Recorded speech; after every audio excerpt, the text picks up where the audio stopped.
Welcome back. Let's talk about our next topic, HTTPS everywhere. And this is something that should be pretty familiar to most of you. HTTPS, as we know, is something called SSL and TLS certificates. Because HTTP without the S is a clear text protocol, it means that when we send information from the client to the server, it's in plain text. If anybody intercepts that message, they can read it. So SSL and TLS creates a tunnel known as HTTPS, S for secure. And this encrypts the information between client and server while we're making HTTP requests. For example, if I was sending my username and password to check with the server to show that, yeah, I am who I say I am, please let me log in, we're never, ever going to use HTTP.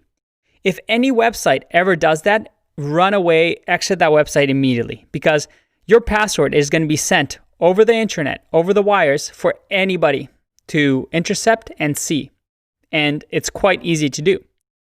So you're going to see HTTPS in any website that has any sort of form or any place where you need to enter sensitive user information. So how do we get these certificates?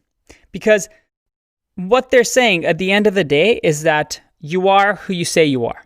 This website, Let's Encrypt, is using HTTPS because they've gotten a certificate saying that, yeah, this website is ours, we have the servers, and we are who we say we are, and we're not going to mess with your data. Well, at least it's saying that they have the certificate.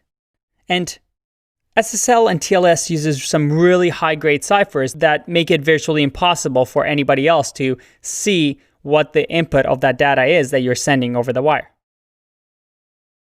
But there are ways that you can misconfigure or set up your server where you think you have HTTPS, but it doesn't actually. So I'm going to show you my two favorite ways to get HTTPS on your website. The best one is Let's Encrypt.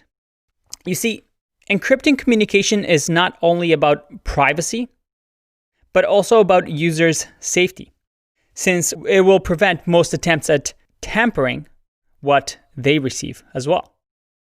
So HTTPS, which Let's Encrypt provides, it gives you a certificate to have this S secure on your website, means that you have this trust for both sides. Now, in the early days, you had to buy certificates from certificate authorities, and you had to spend hundreds of dollars, and it was a really complex setup. And luckily for us, with Let's Encrypt, they're much easier to set up and free of charge. You see, a couple years back, this service launched to become a new certificate authority because all these other companies were charging so much for it. They're for profit.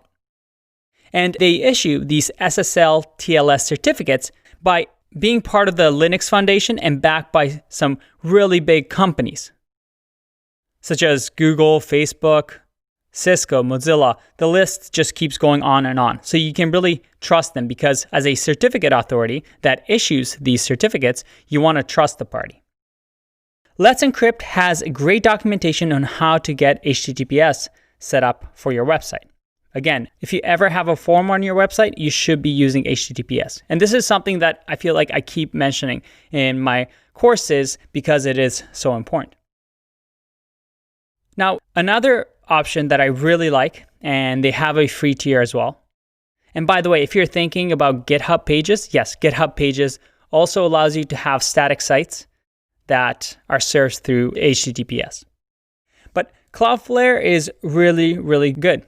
They have a global network of servers that work as content delivery networks, something that we're going to talk about in our third part in the performance section.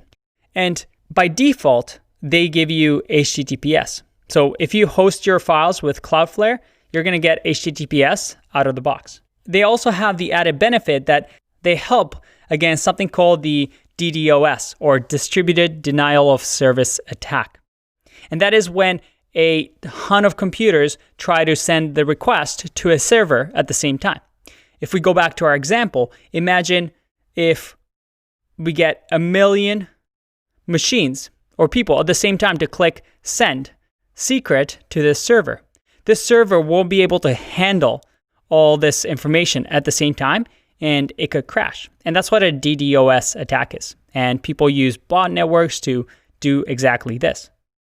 They can have devastating consequences because they take down your website or your server. Luckily, Cloudflare, with all their global servers around the world, has this basic DDoS protection out of the box. And there are other tools and other places that offer this, such as Amazon, but these are the two that I highly, highly recommend. So, if you've gotten anything from this, it's pretty simple. Use HTTPS. As a matter of fact, Google now, if you have a website with a form and you don't use HTTPS, they're going to have a badge here that says not secure. So again, use HTTPS to make sure that your data is always encrypted. I'll see you in the next one. Bye-bye.